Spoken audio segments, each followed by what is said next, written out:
Hello everyone, welcome to the channel study portal. और जैसे कि आप जानते हो कि मैं आपका मैथ्स का सिलेबस कंप्लीट करवा रही हूँ और हमने HCF, LCM, common factors, common multiples सब कुछ यहाँ तक हमने पूरा पढ़ लिया है लास्ट वीडियो तक। और कुछ क्वेश्चंस भी हम डिस्कस कर चुके हैं based on HCF, LCM, prime factorization and prime numbers, composite numbers. Yes, अगर आप किसी ने नहीं देखी है मेरी वो वीडियोस तो प्लेलिस्ट में जाकर के आप उनको ज़रूर देखिए, तो ताकि आपके जो बेसिक्स हैं इन सब से रिलेटेड वो आपको क्लियर हो जाएंगे। Okay, so now today we will talk about rational numbers पे हम डिस्कस करेंगे और इससे रिलेटेड कुछ क्वेश्चंस भी हम देखेंगे। ठीक है, कि किस तरीके के क्वेश्चंस इस रैशनल नंबर से बनते हैं, किस तरीके के क्वेश्चंस आते हैं एग्जाम्स में, उन सबको हम यहाँ पे डिस्कस करेंगे। फाइन, तो मैं शुरू करने से पहले मैं बता दूँ, study portal is a platform जहाँ पे आप हर एक कॉम्पिटिटिव के एग्ज़ाम की तैयारी आराम से कर सकते हो। हर सब्जेक्ट से रिलेटेड आपको हर तरीके की वीडियोज़ यहाँ पर मिलेंगी। और अगर आपको नोट्स चाहिए, रिटर्न नोट्स चाहिए, अगर आपको किसी भी कॉम्पिटिटिव एग्ज़ाम की आप तैयारी कर रहे हो तो इस नंबर पर आप कॉल कर सकते हो या व्हाट्सअप कर सकते हो। तो बाकी जो जिस भी कॉम्पिटिटिव एग्जाम की आप तैयारी कर रहे हो उससे रिलेटेड जो भी जानकारी आपको चाहिए वो इस नंबर पे कॉल या व्हाट्सएप करने पे आपको मिल जाएगी। Okay, so let's start with rational numbers. Yes, तो रैशनल नंबर्स को डिस्कस करने से पहले मैंने यहाँ पे 4 टाइप्स ऑफ नंबर्स यहाँ पे लिखे हैं। पहले इनको भी हम देख लेते हैं। थोड़ा सा बेसिक्स तो हम पहले भी हम डिस्कस कर चुके हैं। I just want to revise that. ठीक है, तो सबसे पहले है natural numbers. So natural numbers are all counting numbers. Correct, counting numbers को हम कहते हैं नेचुरल नंबर्स। मतलब 1 से स्टार्ट होता है, 1, 2, 3, 4 एंड ऑल दीज नंबर्स। ठीक है, उसके बाद आ रहा है इंटीजर्स। अच्छा, इंटीजर्स से पहले आता है होल नंबर्स। करेक्ट, इंटीजर्स से पहले आता है होल नंबर्स। और होल नंबर्स क्या होते हैं? अगर नेचुरल नंबर्स से पहले मैं सिर्फ एक ज़ीरो को ऐड कर दूं तो this is called whole number. Correct, सिर्फ एक ज़ीरो एक्स्ट्रा इंक्लूड हो जाता है किसमें? होल नंबर्स में। नेचुरल नंबर्स में अगर मैं एक ज़ीरो को और इंक्लूड कर देती हूँ तो वो होल नंबर्स कहलाते हैं। ठीक है, अब बात करते हैं इंटीजर्स की। So what are integers? Integers मतलब ये होल नंबर तो आ ही गए हैं इसमें। ठीक है, इसके अलावा जो ज़ीरो से पहले वाले जो नंबर्स हैं, मतलब नेगेटिव नंबर्स हैं, उनको और अगर मैं इंक्लूड कर देती हूँ तो ये हैं आपके इंटीजर्स। मतलब negative numbers and positive numbers and zero including zero. ये सारे नंबर्स आपको ये सारे नंबर्स क्या इन सब नंबर्स को हम क्या कहते हैं? इंटीजर्स कहते हैं। ठीक है, उसके बाद आता है फ्रैक्शंस। फ्रैक्शंस मतलब all the numbers in the form of p by q, all the numbers in the form of p by q where q is not equal to 0, or else you can say कि where p and q are natural numbers. Natural numbers तो of course 0 तो होगा ही नहीं। ठीक है, p and q are natural numbers. अच्छा, अब rational number भी p by q के फॉर्म में ही होता है, तो रैशनल नंबर और फ्रैक्शंस में डिफरेंस क्या हो गया?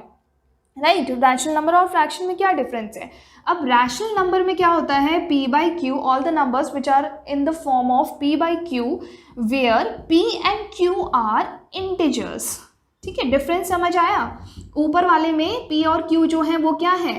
नेचुरल नंबर्स हैं। फ्रैक्शंस में p और q क्या है? नेचुरल नंबर्स हैं। और रैशनल नंबर में p और q क्या है? इंटीजर्स हैं। इंटीजर्स का मतलब क्या हो गया कि नेगेटिव नंबर भी इंक्लूड हो गए, पॉजिटिव नंबर भी इंक्लूड हो गया और ज़ीरो भी इंक्लूड हो गया। इसलिए मुझे यहाँ पे स्पेसिफाई करना पड़ेगा कि q is not equal to 0, क्योंकि अगर डिनोमिनेटर ही 0 हो जाएगा तो वो नंबर क्या हो जाएगा? वो नंबर तो अनडिफाइंड हो जाएगा। राइट, तो इसलिए मुझे यहाँ पे जब रैशनल नंबर की जब मैं डेफिनेशन लिखूंगी तो I will write p by all the numbers in the form of p by q where p and q are integers and q is not equal to 0. ठीक है, तो ये तो हो गई बेसिक चीज़ इन सब all the types of numbers which we are having. Now let's come to the next topic.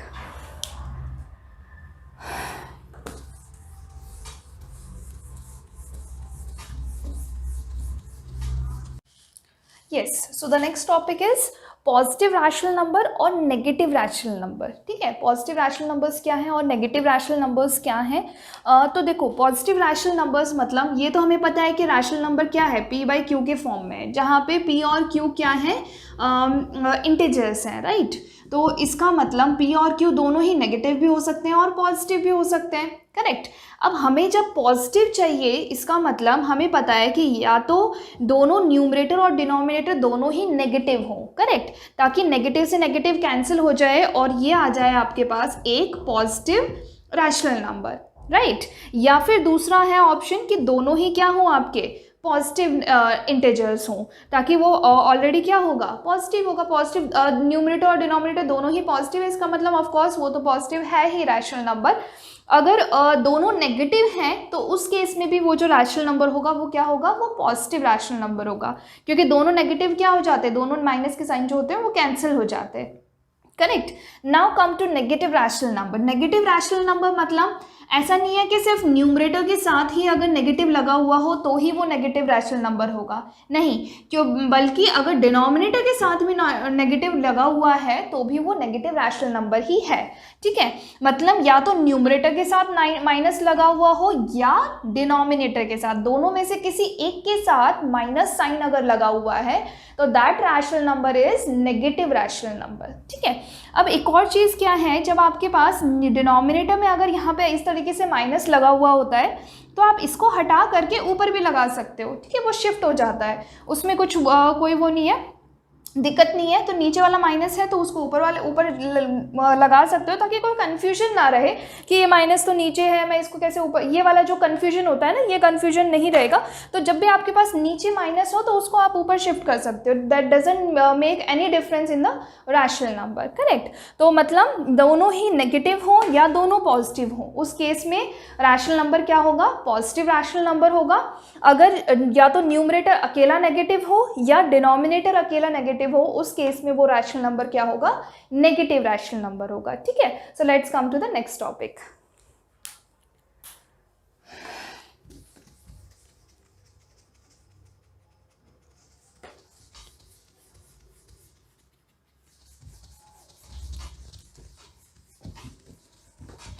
Yes, so the next topic is properties of rational number. अब प्रॉपर्टीज क्या क्या है रैशनल नंबर की वो हम देखते हैं।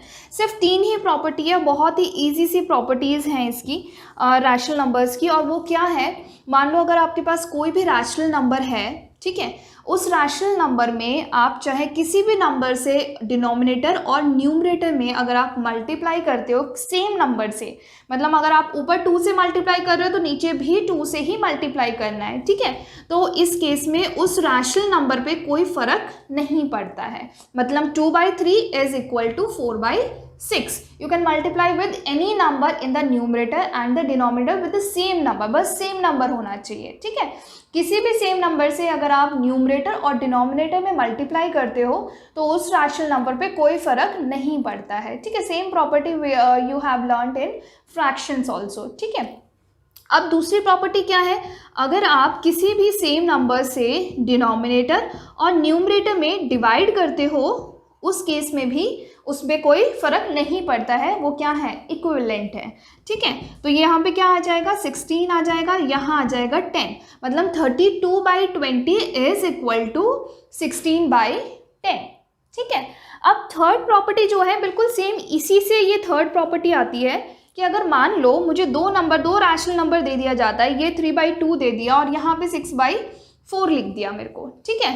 तो और क्वेश्चन पूछा जा रहा है आपसे कि ये और ये इक्विवेलेंट है या नहीं है, तो आप क्या करोगे, तो सीधा सा आंसर ये होगा कि अगर कोई ऐसा नंबर है जो दोनों न्यूमरेटर और डिनोमिनेटर में मल्टीप्लाई हो रहा है या डिवाइड करने पे 6/4 मेरा आ जाता है, इसका मतलब दोनों इक्विवेलेंट है, नहीं तो नहीं है, ठीक है। अब यहाँ पे 3 है, यहाँ पे 6 है, बड़ा आ रहा है ना नंबर, इसका मतलब मल्टीप्लाई करने पे ही आएगा, डिवाइड करने पे तो आएगा नहीं 6। 3 को 6 बनाने के लिए मुझे कुछ मल्टीप्लाई करना पड़ेगा उसमें, राइट। तो किससे मल्टीप्लाई करना है, 2 से मल्टीप्लाई करना है, करेक्ट। 3 × 2 इज 6, तो 3 × 2, ऊपर 2 से कर रही हूँ तो नीचे भी 2 से करूँगी, तो ये क्या आ गया, 6/4 आ गया। मतलब एक नंबर ऐसा आ गया जिसको मैं न्यूमरेटर और डिनोमिनेटर में दोनों में जब मैं मल्टीप्लाई कर रही हूँ तो ये रैशनल नंबर आ रहा है मेरे पास, इसका मतलब 3/2 इज इक्विवेलेंट टू 6/4। अगर कोई भी 2 रैशनल नंबर आपको दिया गया है और पूछा गया है कि दोनों इक्विवेलेंट हैं या नहीं है, मतलब इक्वल है कि नहीं है, तो आपको क्या करना है, एक ऐसा नंबर ढूंढना है कि क्या ऐसा नंबर एग्जिस्ट करता है कि न्यूमरेटर और डिनोमिनेटर पे में मल्टीप्लाई या उससे डिवाइड करने पे आपका जो नीडेड रैशनल नंबर है वो आ रहा है कि नहीं आ रहा है। अगर कोई ऐसा नंबर एग्जिस्ट कर रहा है कि दोनों में आप मल्टीप्लाई कर रहे हो तो वो नंबर आ रहा है, रैशनल नंबर आ रहा है, या किसी नंबर से आप डिवाइड कर रहे हो तो वो रैशनल नंबर आ रहा है, तो दोनों ही केसेस में आप बोलोगे कि येस दे आर इक्विवेलेंट, ठीक है। और अगर ऐसा नंबर कोई एग्जिस्ट नहीं कर रहा है तो आप उसको बोलोगे कि दे आर नॉट इक्विवेलेंट। ये तो एक प्रॉपर्टी हो गई रैशनल नंबर की, ठीक है। एक बस समझने का तरीका है कि इक्विवेलेंट रैशनल नंबर एग्जैक्टली होते क्या हैं, ठीक है। और इसको इक्विवेलेंट, किसी भी दो रैशनल नंबर को इक्विवेलेंट प्रूफ करने के लिए एक और तरीका, बहुत ईजी ट्रिक है, तो वो मैं आपको आगे बताऊंगी, ठीक है। So let's come to the next topic.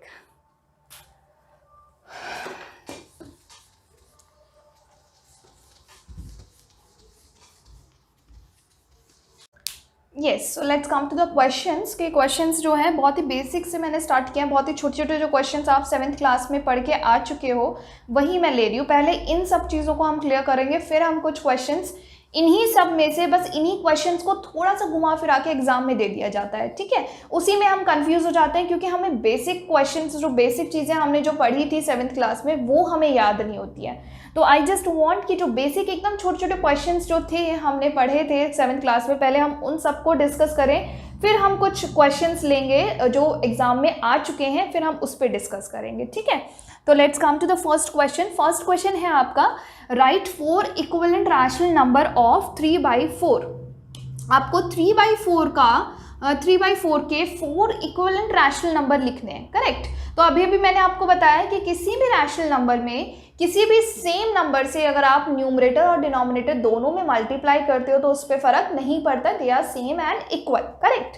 तो मैं क्या करूँगी, बस इसमें this will be equal to किसी भी नंबर से मैं डिनोमिनेटर और न्यूमरेटर में मल्टीप्लाई करती चलूँगी, है ना। किसी से सिर्फ एक ही नंबर से नहीं, डिफरेंट नंबर से मैं मल्टीप्लाई करती जाती हूँ और मेरे पास क्या आ जाएंगे, इक्विवेलेंट रैशनल नंबर्स आ जाएंगे काफ़ी सारे, ठीक है। बट यहाँ पे मुझे सिर्फ 4 ही चाहिए तो मैं 4 ही निकालूंगी।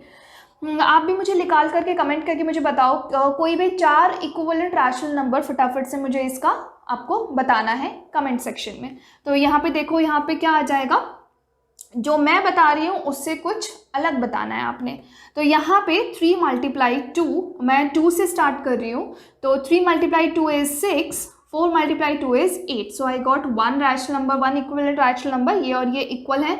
उसके बाद मैंने 2 से मल्टीप्लाई कर दिया दोनों न्यूमरेटर और डिनोमिनेटर में। अब मैं मल्टीप्लाई करूँगी 3 से, तो 3 × 3 इज 9 एंड 4 × 3 इज 12। 3 से मल्टीप्लाई कर दिया दोनों न्यूमरेटर और डिनोमिनेटर में। अब मैं 4 से मल्टीप्लाई कर लेती हूँ, तो 4 × 3 इज 12, 4 × 4 इज 16, ठीक है। अब मैं 5 से मल्टीप्लाई कर लेती हूँ दोनों न्यूमरेटर और डिनोमिनेटर में। 5 × 3 इज 15, 5 × 4 इज 20, करेक्ट हो गया। यहाँ पे हमारे निकल गए 4 इक्विवेलेंट रैशनल नंबर टू 3/4, ठीक है। Let's come to the next question. Next question क्या है, express -4/7 as a rational number with numerator -12। आपको -4/7 को एक्सप्रेस करके बताना है, एक ऐसा इक्विवेलेंट रैशनल नंबर आपको निकालना है जिसका न्यूमरेटर जो है वो क्या होगा, -12 होगा, करेक्ट। अब देखो यहाँ पे -4/7 है, ठीक है। आपको न्यूमरेटर क्या चाहिए, -12 चाहिए। तो देखो यहाँ पे ये तो मुझे पता है कि ऊपर मैं कुछ मल्टीप्लाई करूँगी तभी -12 आएगा। मुझे न्यूमरेटर -12 चाहिए, इसके लिए तो मैं श्योर हूँ। अब डिनोमिनेटर क्या आता है वो हम देखेंगे, ठीक है। अब देखो यहाँ पे सबसे पहले इस टाइप के क्वेश्चंस में ना साइन पे बड़ा ध्यान देना होता है, ठीक है। यहाँ पे ऑलरेडी माइनस लगा हुआ है, मुझे आंसर में भी क्या चाहिए, माइनस चाहिए, ठीक है। तो अब यहाँ पे जो मैं मल्टीप्लाई करूँगी उसको मुझे पॉजिटिव रखना पड़ेगा, क्योंकि negative multiply positive is negative, ठीक है। ये चीज़ मैं लास्ट क्लास में भी बता चुकी हूँ, मैं फिर से एक बार रिपीट कर देती हूँ। नेगेटिव मल्टीप्लाई नेगेटिव, मतलब माइनस एक नेगेटिव नंबर है, दूसरा एक नेगेटिव नंबर है, तो वो रिजल्ट करता है एक पॉजिटिव नंबर में। अगर एक नेगेटिव नंबर है और एक पॉजिटिव नंबर है तो वो रिजल्ट आता है उसका एक नेगेटिव नंबर, ठीक है, माइनस में आएगा। अगर दोनों ही पॉजिटिव है तो वो तो इन एनी केस पॉजिटिव ही आएगा। तो ये चीज़ याद रखनी है। ये मल्टीप्लिकेशन के कंटेक्स्ट में मैं बता रही हूँ आपको कि कोई दो नेगेटिव नंबर जब मल्टीप्लाई करते हैं तो वो होता है पॉजिटिव नंबर। अगर किसी एक नेगेटिव को पॉजिटिव नंबर से मल्टीप्लाई कर रहे हो तो नेगेटिव आएगा, पॉजिटिव को पॉजिटिव के साथ कर रहे हो तो पॉजिटिव आएगा। ठीक है, अब देखो यहाँ पे है -4, मुझे नेगेटिव नंबर चाहिए, तो यहाँ पे तो माइनस, ऑलरेडी यहाँ पे माइनस है, मतलब दूसरा नंबर मुझे चाहिए एक पॉजिटिव नंबर, क्योंकि मुझे पता है minus multiply plus is minus, तो मैं एक पॉजिटिव नंबर से मल्टीप्लाई करूँगी। और मुझे पता है 4 × 3 इज 12, यहाँ पे 3 से मल्टीप्लाई कर रही हूँ तो नीचे भी 3 से मल्टीप्लाई करूँगी, करेक्ट। तो -4 × 3 इज -12, 7 × 3 इज 21, करेक्ट। अब चलते हैं नेक्स्ट क्वेश्चन पे। नेक्स्ट क्वेश्चन क्या है, -4/7। अब -4/7 है, यहाँ पे न्यूमरेटर क्या होगा 20, न्यूमरेटर क्या आना चाहिए 20 आना चाहिए। तो यहाँ पे अब आपको न्यूमरेटर चाहिए 20, जो भी आपको चाहिए वो आप लिख लो पहले से। अब यहाँ पे मुझे बताओ कि यहाँ पे आपको एक नेगेटिव नंबर से मल्टीप्लाई करना है या पॉजिटिव नंबर से मल्टीप्लाई करना है, फटाफट से मुझे रिप्लाई करना है। ठीक है, यहाँ पे नेगेटिव नंबर से मल्टीप्लाई करोगे या पॉजिटिव नंबर से मल्टीप्लाई करोगे। देखो यहाँ पे पॉजिटिव है, ठीक है, यहाँ पे ये ऑलरेडी नेगेटिव है। ठीक है, अब मुझे पता है कि नेगेटिव को जब मैं नेगेटिव के साथ मल्टीप्लाई करूंगी तभी तो पॉजिटिव आएगा, क्योंकि अगर नेगेटिव को मैं पॉजिटिव के साथ मल्टीप्लाई कर दूंगी तब तो मेरा नेगेटिव आ जाएगा, है ना। तो मतलब मुझे यहाँ पे एक नेगेटिव नंबर से मल्टीप्लाई करना है और आंसर भी क्या आना चाहिए 20 आना चाहिए, करेक्ट। तो यहाँ पे -4 है, मुझे पता है 4 × 5 इज 20, तो यहाँ पे 5 और मैं मल्टीप्लाई करूंगी -5 से, ठीक है, ताकि माइनस मल्टीप्लाई माइनस क्या हो जाए प्लस। अब -5 से ऊपर मल्टीप्लाई कर रही हूँ न्यूमरेटर में, तो डिनोमिनेटर में भी मैं -5 से करूँगी।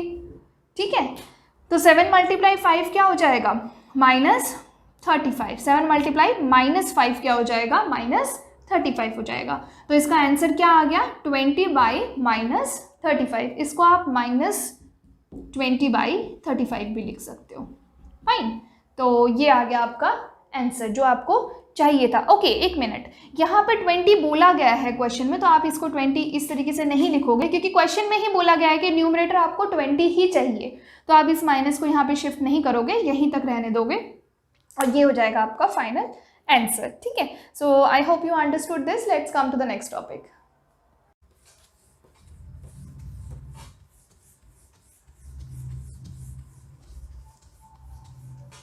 Yes, so let's come to the next question. Next question है आपका question number 3. Question number 3 is express each of the following in standard form. Standard form का क्या मतलब है? Standard form मतलब lowest form में change करना, ठीक है, किसी भी rational number को lowest form में change करना।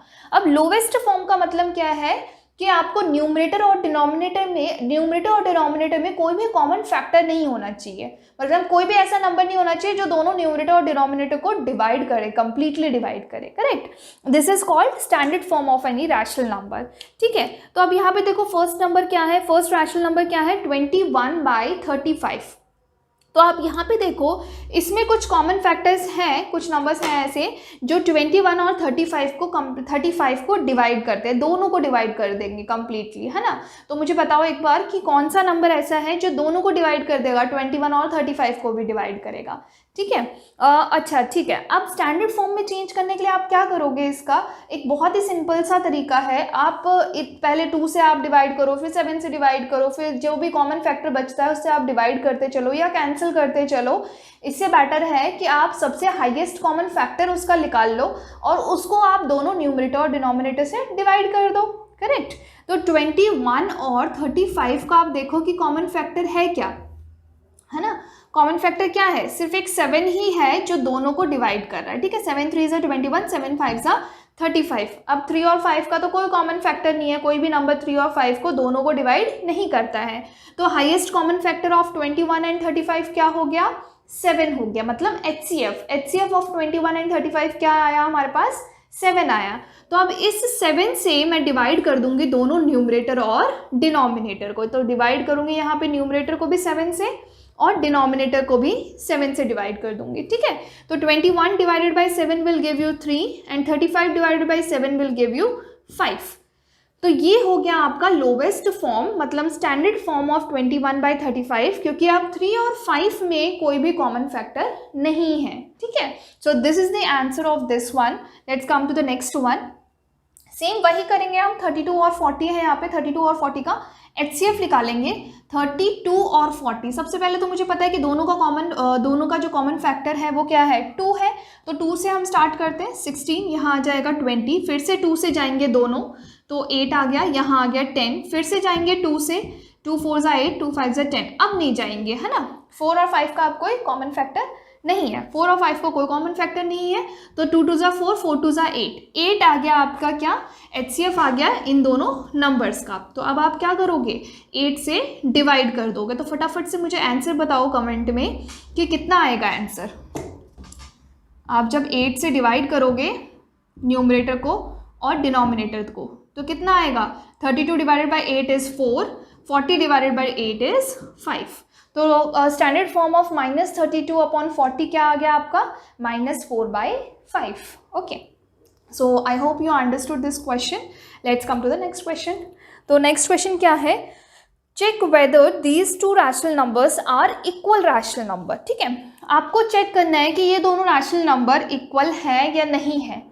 तो मैंने अभी भी आपको बताया था, अभी जब हमने इक्विवेलेंट रैशनल नंबर को जो डिस्कस किया है, तब मैंने आपको बताया था कि एक बहुत ही सिंपल सा तरीका मैं आपको बताऊंगी कि मतलब ये सोचने की बजाय कि इसमें मैं कुछ मल्टीप्लाई करूंगी तो ये आएगा, मल्टीप्लाई करूं फिर आ रहा है कि नहीं आ रहा है सेम रैशनल नंबर, इतना सब कुछ चेक करने से बेटर है, देखो अगर दो रैशनल नंबर इक्वल हैं, a/b is equals to c/d, अगर मान लो ये दोनों रैशनल नंबर इक्वल हैं तो मतलब d यहाँ चला जाएगा क्रॉस मल्टीप्लाई, जब मैं क्रॉस मल्टीप्लाई करूँगी इसका तो ये क्या आ जाएगा, a मल्टीप्लाई d, b यहाँ पे डिवाइड कर रहा है तो उधर जाके करेगा b मल्टीप्लाई करेगा तो b मल्टीप्लाई c आ जाएगा। मतलब किसी भी दो रैशनल नंबर को अगर मुझे इक्वल प्रूफ करना है कि वो दोनों इक्वल हैं कि नहीं है, चेक करना है कि वो दोनों रैशनल नंबर इक्वल है या नहीं है, तो मुझे सिंपल क्या करना है, उन दोनों का क्रॉस मल्टीप्लिकेशन करना है। अगर वो दोनों इक्वल आएंगे, उनके क्रॉस मल्टीप्लिकेशन अगर इक्वल आएगा तो वो इक्वल है, नहीं तो नहीं है। ठीक है, तो हम बस जैसे ही आपके पास दो रैशनल नंबर हो और अगर आपको चेक करना है कि दोनों rational number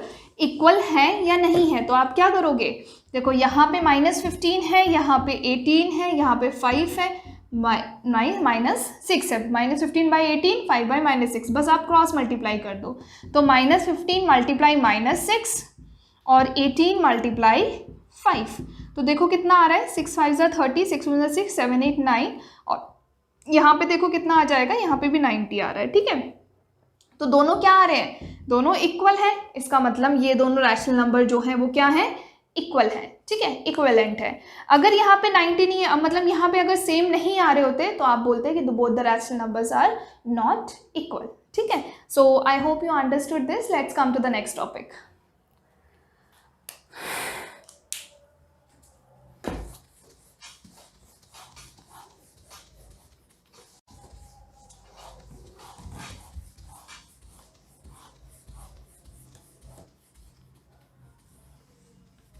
Yes, so the next question is question number 5. Question number 5 में देखो क्या पूछ रहा है question, find the value of x।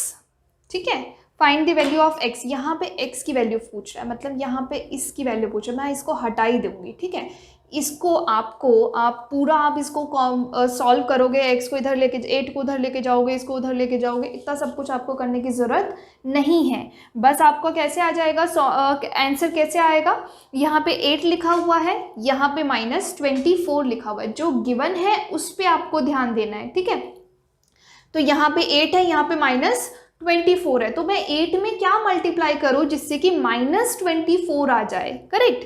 अब 8 में मैं क्या मल्टीप्लाई करूँ जिससे कि क्या आ जाए, -24 आ जाए, तो 8 × 3 इज 24, दैट इज करेक्ट। अब एक पॉजिटिव है तो दूसरे को तो नेगेटिव होना पड़ेगा, नेगेटिव लाने के लिए, करेक्ट। तो 8 × -3 इज -24। अब मैं -3 से अगर मैं मल्टीप्लाई कर रही हूँ डिनोमिनेटर में, तो न्यूमरेटर में भी -3 से मल्टीप्लाई करूंगी, तो यहाँ पे भी आप -3 से मल्टीप्लाई करोगे, और हमें पता है minus multiply minus is positive, plus 3 × 3 is 9, तो x की वैल्यू क्या है, x की वैल्यू है +9।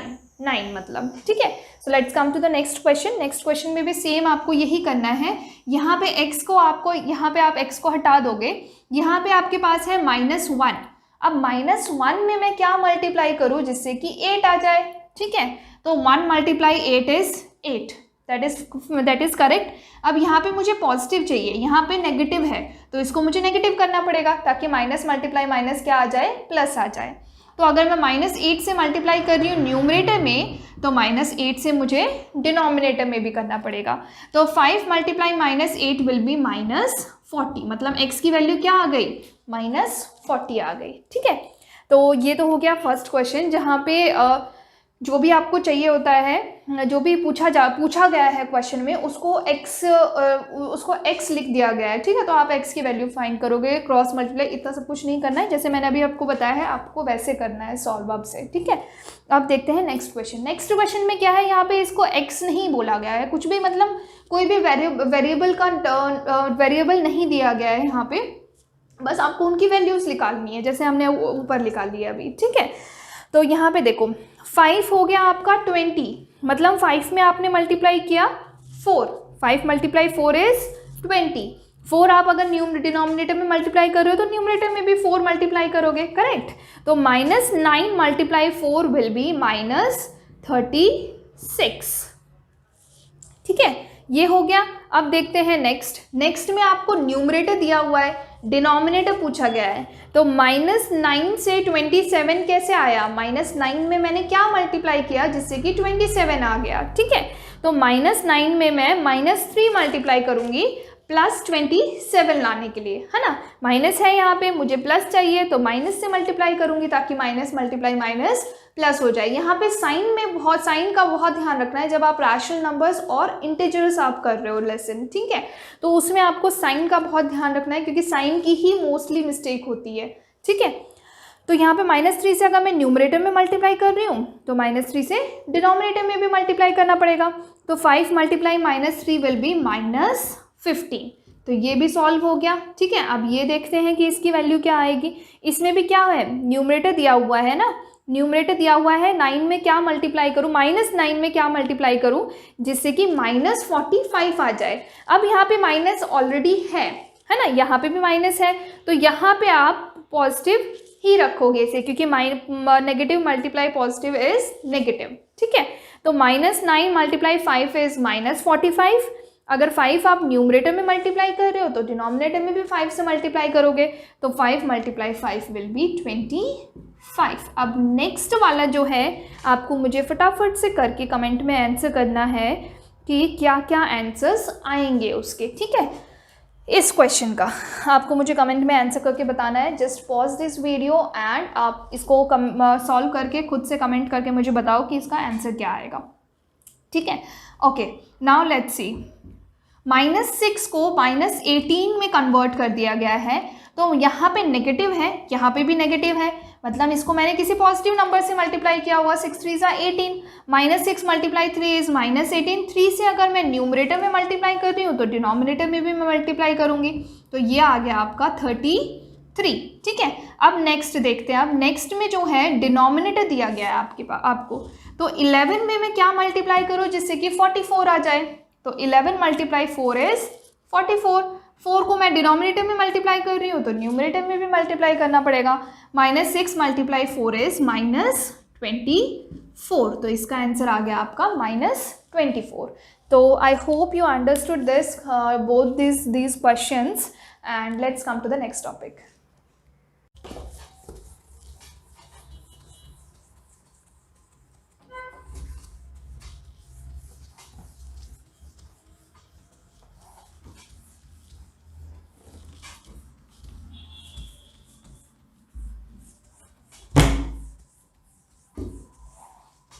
Yes, so the next question is question number 7. Question number 7 क्या है आपका, which of the two rational numbers are greater? आपको इन दोनों रैशनल नंबर्स में से बताना है कि कौन सा बड़ा है कौन सा छोटा है, ठीक है। तो देखो, जब भी आपको रैशनल नंबर को अगर आपको कंपेयर करना हो, रैशनल नंबर हो या फ्रैक्शंस हो, ठीक है, तो सबसे पहला काम है आपका डिनोमिनेटर्स को सेम बनाना, ठीक है। डिनोमिनेटर्स जब तक इक्वल नहीं होंगे तब तक आप किसी भी दो रैशनल नंबर या किसी भी दो फ्रैक्शंस को आप कंपेयर नहीं कर सकते हो, ठीक है। तो आपका ध्यान होना चाहिए डिनोमिनेटर्स पे कि डिनोमिनेटर्स आपको सेम करने हैं पहले, उसके बाद आप बता पाओगे कि कौन सा रैशनल नंबर बड़ा है, कौन सा रैशनल नंबर छोटा है। तो यहाँ पे देखो, सबसे पहले आप जब रैशनल नंबर की हम बात कर रहे हैं, फ्रैक्शंस में तो नेगेटिव पॉजिटिव का कोई इशू होता नहीं है क्योंकि पॉजिटिव ही है उसमें, तो ठीक है। रैशनल नंबर में क्या होता है, पॉजिटिव होता है, नेगेटिव भी होता है। तो अगर डिनोमिनेटर में नेगेटिव है तो उसको आप ऊपर ले जाओ, ऊपर नेगेटिव लगा दो आप, ठीक है। इशू ही नहीं रखो कि नीचे नेगेटिव है या कुछ इस तरीके से, ठीक है। अगर नीचे ना माइनस है तो ऊपर ले जाओ, अगर ऊपर भी माइनस है, न्यूमरेटर में भी माइनस है, डिनोमिनेटर में माइनस है, तो वो ऑफकोर्स वो दोनों कैंसिल हो जाएंगे, पॉजिटिव हो जाएगा रैशनल नंबर, ठीक है। अब हम देखते हैं आगे। यहाँ पे देखो, सबसे पहले डिनोमिनेटर में देखो, यहाँ पे भी 11 है, यहाँ पे भी क्या है 11 है, तो यहाँ पे तो डिनोमिनेटर ऑलरेडी सेम है तो कोई इशू है ही नहीं। डायरेक्ट हम न्यूमरेटर को देखते हुए हम बता देंगे कि कौन सा बड़ा है कौन सा छोटा है। जो न्यूमरेटर, पहले तो पहला स्टेप है डिनोमिनेटर्स को सेम बनाना। अगर सेम है, अगर सेम नहीं है तो पहले आप सेम बनाओगे, उसके बाद न्यूमरेटर को देखते हुए जो न्यूमरेटर बड़ा है, जिसका न्यूमरेटर बड़ा है वो बड़ा रैशनल नंबर है, जिसका न्यूमरेटर छोटा है वो छोटा रैशनल नंबर है, ठीक है। तो -5 और -6 में और नेगेटिव के केस में हमें पता है कि ऐसे चलता है नंबर, ऐसे चलती है नंबर लाइन, है ना। -1 फिर उससे छोटी, -2 उससे छोटा, -3 उससे छोटा, -4, मतलब जितना नंबर बड़ा होता जा रहा है नेगेटिव में उतना ही वो नंबर छोटा होता जा रहा है, correct.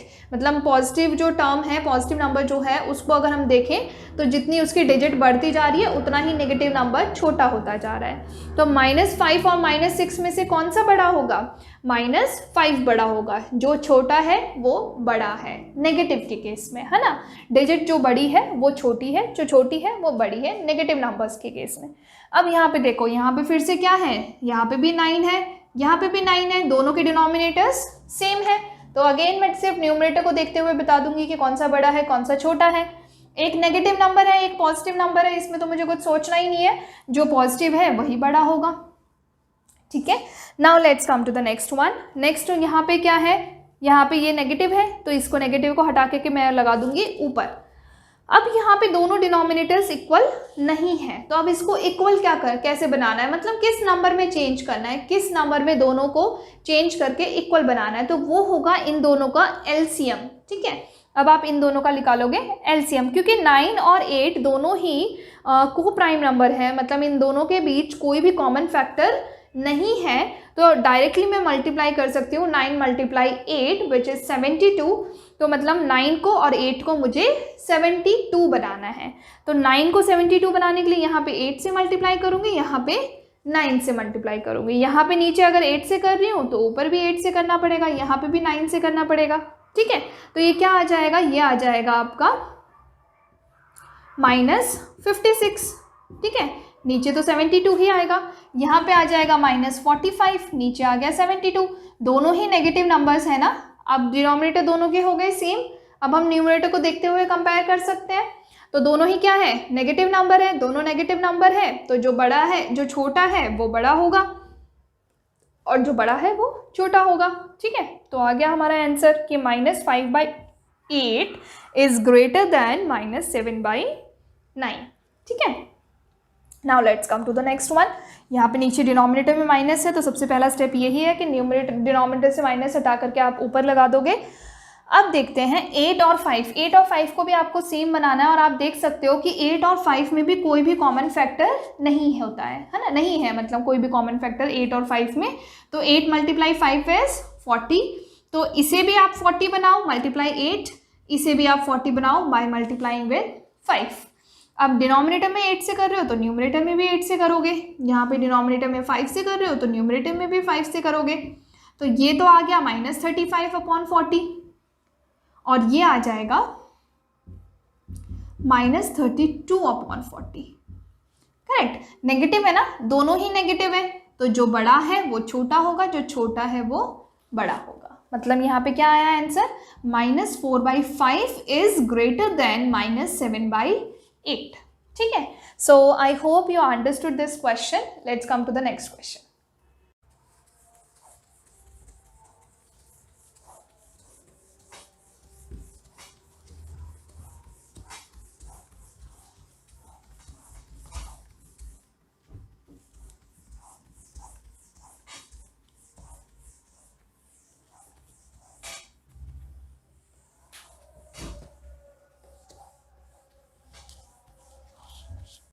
Yes, so the next question is add. आपको ऐड करना है इन सभी रैशनल नंबर्स को, ठीक है। तो एडिशन में भी सेम वही चीज़ है जो अभी आपने कंपेयर करने के केस में आपने देखी कि आपको डिनोमिनेटर्स को सेम करना है, उसके बाद न्यूमरेटर्स को ऐड करना है, चाहे वो सब्ट्रैक्शन हो या ऐड हो, दोनों में ही आपको क्या करना है, डिनोमिनेटर्स को पहले आपको दोनों को सेम बनाना है, उसके बाद ही आप न्यूमरेटर्स को ऐड कर सकते हो या सब्ट्रैक्ट कर सकते हो, ठीक है। अब देखो यहाँ पे ऐड करना है तो इस एंड को मैं हटा देती हूँ, यहाँ पे मैं लगा देती हूँ प्लस का साइन, क्योंकि यहाँ पे नेगेटिव है तो यहाँ पे मैं लगा देती हूँ ब्रैकेट, ठीक है। तो अब देखो यहाँ पे ये भी 9 है, अच्छा ये भी 9 है और ये भी 9 है, ठीक है। तो अब क्या हो जाएगा, दोनों ही 9 है ना, डिनोमिनेटर तो ऑलरेडी सेम है, तो अब तो मुझे कुछ करना ही नहीं है, तो डिनोमिनेटर तो रहेगा 9। सबसे पहला स्टेप यही है कि डिनोमिनेटर्स को सेम बनाना है। अगर डिनोमिनेटर सेम है तो बहुत अच्छी बात है, अगर नहीं है तो पहले आप उनको सेम बनाओगे, ठीक है। तो अब देखो यहाँ पे 9 है, दोनों में ही डिनोमिनेटर सेम है, तो 9 मैंने लिख दिया, ऊपर आया 5 प्लस ब्रैकेट में -13, ठीक है। प्लस माइनस का बहुत ज़्यादा ध्यान रखना है, मैं बार बार बोल रही हूँ कि यहीं, क्योंकि यहीं पे मिस्टेक होती है। तो प्लस अगर ब्रैकेट के अंदर माइनस है, ब्रैकेट के बाहर कोई भी, जब भी कोई भी साइन ब्रैकेट के बाहर होता है और ब्रैकेट के अंदर, मतलब ब्रैकेट का मतलब क्या है, आप मल्टीप्लाई कर रहे हो दोनों नंबर्स को, ठीक है। बाहर जो भी नंबर है उसको अंदर वाले नंबर से आप मल्टीप्लाई कर रहे हो, तो आपको ये नहीं सोच, अगर यहाँ पे अगर माइनस है तो माइनस माइनस जो होता है वो क्या हो जाता है, जब आप प्लस करते हो तब क्या हो जाता है, माइनस माइनस प्लस होता है और साइन आपका लगता है माइनस का। तो ऐसा नहीं सोचना है, क्योंकि मल्टीप्लाई होता है इसमें जब ब्रैकेट लगा हुआ होता है, ठीक है। तो मल्टीप्लाई वाले ऑपरेशन सारे जो है, रूल्स जो हैं वो आपको यहाँ पे देखने हैं। तो plus multiply minus is -13 upon 9, 5 - 13 कितना आ जाएगा, 7, 8, 9, 10, 11, 12 नहीं 8 आएगा, ठीक है। तो ये आएगा -88 अपॉन 9। अब देखो एक और चीज़ में ध्यान रखना है, यहाँ पे 5 - 13 किया तो 8 तो आ गया, लेकिन साइन किसका लगता है, जो बड़ा नंबर होता है उसका साइन लगता है। तो ये भी चीज़ बहुत ज़्यादा ध्यान रखनी है, इसमें भी बहुत ज़्यादा मिस्टेक्स हो जाती हैं। तो यहाँ पे 5 और 13 में से 13 बड़ा है, बड़े वाले का साइन लगता है उसके साथ, ठीक है। तो आंसर आ गया आपका -8/9। Now let's come to the next part. Addition में भी मैं यही बोलूँगी कि अगर नीचे माइनस है तो उसको हटा करके आप लगा दो न्यूमरेटर में, ठीक है। अगर दोनों नेगेटिव हैं तो वो पॉजिटिव हो जाएंगे, अगर सिर्फ डिनोमिनेटर के पास नेगेटिव साइन है तो उसको आप ऊपर शिफ्ट कर दो, ठीक है।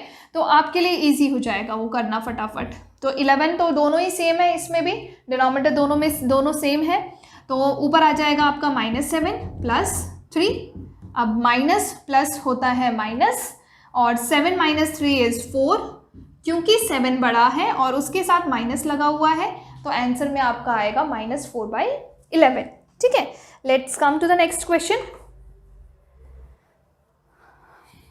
अब नेक्स्ट क्वेश्चन में देखो यहाँ पे डिनोमिनेटर सेम नहीं है, तो इस केस में आपको क्या करना है, 5 और 4 का एलसीएम निकालना है, ठीक है। अब यहाँ पे फिर से आप देख रहे हो 5 और 4 में कोई कॉमन फैक्टर नहीं है, तो आप डायरेक्टली मल्टीप्लाई कर दोगे। 5 × 4 इज 20, तो 5 और 4 का एलसीएम क्या आएगा, 20 आएगा। तो इसको भी आप 20 बना लो और इसको भी आप 20 बना लो। अगर 5 से डिनोमिनेटर में मल्टीप्लाई कर रही हूँ तो न्यूमरेटर में भी करूँगी, यहाँ पे भी करूँगी, तो यहाँ पे क्या आ जाएगा -8/20, और यहाँ आ जाएगा 15/20, ठीक है। दोनों में डिनोमिनेटर क्या है, 20 है, न्यूमरेटर क्या आ गया, -8 + 15, ठीक है। माइनस प्लस होता है माइनस, 8 - 15 कितना आ जाएगा, 9, 10, 11, 12, 13, 14, 15, 9 आएगा, 7 आएगा, ठीक है। तो 7/20, क्योंकि अब देखो साइन क्या लगाओगे, 8 और 15, दोनों में से बड़ा कौन सा है, 15 बड़ा है, और बड़े वाले के साथ साइन क्या है, प्लस, तो यहाँ पे भी साइन किसका लगेगा, प्लस का लगेगा, ठीक है। So 7/20 is the answer here. Let's come to the next question. फटाफट से यहाँ पे आपको क्या करना है, खुद से एक बार ट्राई करना है, ट्राई करो सॉल्व करने का, और उसके बाद कमेंट में मुझे आंसर करके बताओ कि इसका आंसर क्या आएगा, ठीक है। तो एंड को मैंने हटा दिया, यहाँ पे लगा दिया मैंने प्लस, और 9 और 3 का जो एलसीएम है वो आएगा 9, करेक्ट है ना, क्योंकि 3 की टेबल में 9 आता है, ज़्यादा सोचने की ज़रूरत ही नहीं है, 3 की टेबल में 9 आता है, 3 3 = 9। तो देखो इसको मुझे चेंज करने की ज़रूरत ही नहीं है, इसको मैं 9 बना दूंगी। तो न्यूमरेटर में डिनोमिनेटर में 3 से मल्टीप्लाई किया तो न्यूमरेटर में भी 3 से मल्टीप्लाई करना पड़ेगा। तो यहाँ पे क्या आ जाएगा, -5/9 + 6/9, ठीक है। तो यहाँ पे क्या आ गया 9 आ गया डिनोमिनेटर, दोनों सेम है डिनोमिनेटर, तो ऊपर आएगा -5 + 6। अब माइनस प्लस होता है माइनस, तो 6 और -5 हो गया 1, और बड़े वाले के साथ क्या साइन है, बड़ा वाला नंबर है 6 और इसके साथ साइन क्या है प्लस, तो यहाँ पे भी क्या आएगा प्लस आएगा, मतलब इसका आंसर क्या आ गया +1/9 या फिर 1/9। प्लस को आप हम स्पेसिफाई नहीं करते हैं कि ये प्लस है, कोई साइन नहीं लगा हुआ है, इसका मतलब वो प्लस ही है, पॉजिटिव ही है, ठीक है। So I hope you understood this. और अब इसके आगे के जो क्वेश्चंस हैं वो मैं नेक्स्ट वीडियो में आपको समझाऊंगी, बताऊंगी, ठीक है। अभी बहुत ज़्यादा बचता है रैशनल नंबर्स का, तो नेक्स्ट वीडियो में हम कंटिन्यू करेंगे इसको, और भी बहुत सारे क्वेश्चंस मैं आपके साथ डिस्कस करूंगी इसमें। और उसके बाद हम नेक्स्ट वीडियो में रैशनल नंबर से रिलेटेड जो भी क्वेश्चंस आपके आते हैं एग्ज़ाम में, मतलब इसी टाइप के होते हैं, इसी को बस थोड़ा सा घुमा फिरा के आपके कॉम्पिटिटिव एग्जाम में क्वेश्चंस दे दिया जाता है, ठीक है। तो सबसे पहले ये नहीं सोचना है कि ये तो बहुत ईजी है, ये समझना ज़रूरी नहीं है, बट ये बेसिक है, ये बहुत, जब तक आपको बेसिक क्लियर नहीं होंगे तब तक आप कुछ भी नहीं कर सकते हो मैथ्स में, है ना। Maths is the only subject कि आप बीच में से अगर स्टार्ट कर रहे हो किसी भी टॉपिक को तो आपको समझ नहीं आएगा, है ना। तो I hope you understood till this. इसके बाद के जो सारे क्वेश्चंस हैं और जो टॉपिक है रैशनल नंबर में जो मुझे कवर करने हैं वो मैं नेक्स्ट वीडियो में करूँगी। So I will just end this video here. और फिर से मैं आपको बता दूं, अगर कोई भी कॉम्पिटिटिव एग्ज़ाम के लिए, किसी भी कॉम्पिटिटिव एग्ज़ाम के लिए अगर आपको नोट्स चाहिए तो इस नंबर पे आप व्हाट्सअप करें, कॉल करें, और आपको जिस भी सब्जेक्ट की या जिस भी कॉम्पिटिटिव एग्ज़ाम की आप तैयारी कर रहे हैं उसके आपको नोट्स चाहिए, उसकी जानकारी आपको इस नंबर पे मिल जाएगी। And okay then, bye bye, take care everyone.